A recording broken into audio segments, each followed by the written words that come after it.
Assalamualaikum warahmatullahi wabarakatuh. Selamat pagi semua. Gimana nih kabarnya pada hari ini? Semoga sehat selalu ya, agar pembelajaran yang kita laksanakan dapat berjalan secara lancar. Nah, pada pertemuan kali ini tentunya Ibu akan membahas yaitu mengenai perpindahan kalor. Mungkin di antara kalian ada yang tidak asing ya mengenai kata kalor. Ada yang tahu apa itu kata kalor? Oke, di sini akan Ibu jelaskan. Jadi, kalor merupakan bentuk energi panas atau jumlah panas yang ada dalam sebuah benda. Nah, perpindahan kalor berarti kalor yang dapat berpindah dari suhu yang lebih tinggi ke suhu yang lebih rendah. Kemudian, untuk perpindahan kalor sendiri itu dibedakan menjadi 3 macam. Ada konduksi, konveksi, kemudian ada juga radiasi. Nah, di sini akan Ibu jelaskan secara detail dengan contoh dalam kehidupan sehari-hari juga. Nah, yang pertama itu ada konduksi. Apa sih itu konduksi? Mungkin dari kalian juga udah ada yang tahu ya. Di sini Ibu jelaskan, konduksi atau biasa kita sebut sebagai aliran merupakan perpindahan panas melalui zat padat yang tidak ikut mengalami perpindahan. Nah, apabila ujung sebatang logam dipanaskan di atas api, maka ujung yang lain akan menjadi panas. Hal ini menunjukkan kalor berpindah ke bagian yang memiliki suhu yang lebih rendah. Nah, contohnya banyak sekali dalam kehidupan sehari-hari. Ada ketika kita memasak ya, tutup panci yang menjadi panas ketika kita gunakan memasak itu. Kemudian ada juga benda yang terbuat dari logam akan terasa hangat atau panas jika ujung bendanya dipanaskan. Nah, misalnya ketika memegang kembang api yang sedang dibakar, itu akan terasa panas juga.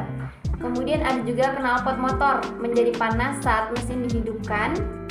Kemudian mentega yang dipanaskan di wajan menjadi meleleh karena panas. Nah, di sini akan Ibu contohkan secara langsung, yaitu melalui logam berupa sendok dan lilin. Nah, lilin ini merupakan sumber panasnya. Kemudian sendok ini merupakan benda yang digunakan dalam contohnya.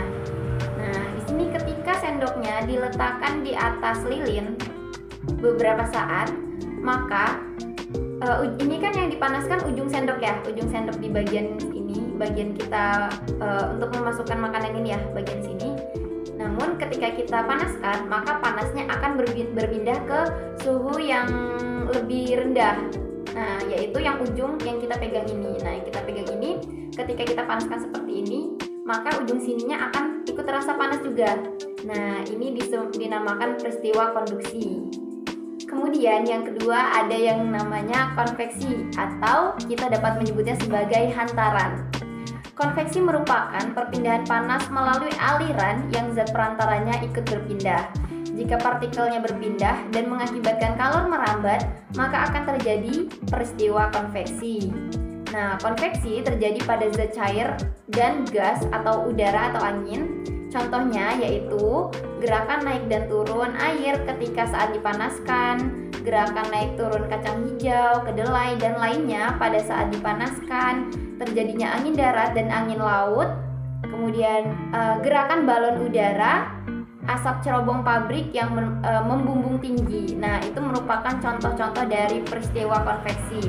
Nah, berikut ini akan Ibu contohkan peristiwa konveksi yang secara real ya, yang sering sekali kita jumpai dalam kehidupan sehari-hari. Nah, yaitu ketika kita sedang memasak air, tentunya ketika akan mendidih, air tersebut akan naik turun ya, naik turun airnya. Nah, ini dinamakan peristiwa konveksi.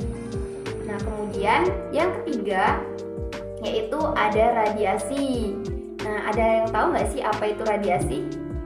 Iya, radiasi itu sering disebut sebagai pancaran. Radiasi yaitu merupakan perpindahan panas tanpa zat perantaranya. Nah, radiasi juga biasanya dapat disertai dengan cahaya. Contoh dari peristiwa radiasi yaitu panas matahari sampai ke bumi walau hanya melalui ruang hampa. Kemudian, tubuh akan terasa hangat pada saat berada di dekat sumber api. Kemudian, menetasnya telur unggas dengan lampu. Dan ada juga pakaian menjadi kering ketika dijemur di bawah terik matahari. Nah, itu merupakan peristiwa yang sering sekali kita jumpai dalam kehidupan sehari-hari ya. Nah, di sini Ibu akan mencontohkan peristiwa secara langsung menggunakan lilin. Ketika kita berada kulit kita berada di sekitar lilin, kita dekatkan nih dengan sumbernya ya, sumber api, maka akan terasa hangat. Benar atau tidak? Mungkin bisa dicontohkan secara langsung ya oleh teman-teman untuk membuktikannya. Nah, peristiwa ini dinamakan dengan radiasi karena perpindahan panas kepada tangan kita itu secara langsung tanpa melalui perantara, langsung dari sumber ke kulit kita. Nah, ini dinamakan peristiwa radiasi. Kemudian untuk benda-benda yang digunakan dalam perpindahan ini itu ada yang dinamakan sebagai konduktor, ada juga yang dinamakan sebagai isolator. Nah, ini benda-benda yang menghantarkan panas ya, penghantar panas dan tidak menghantarkan panas ya.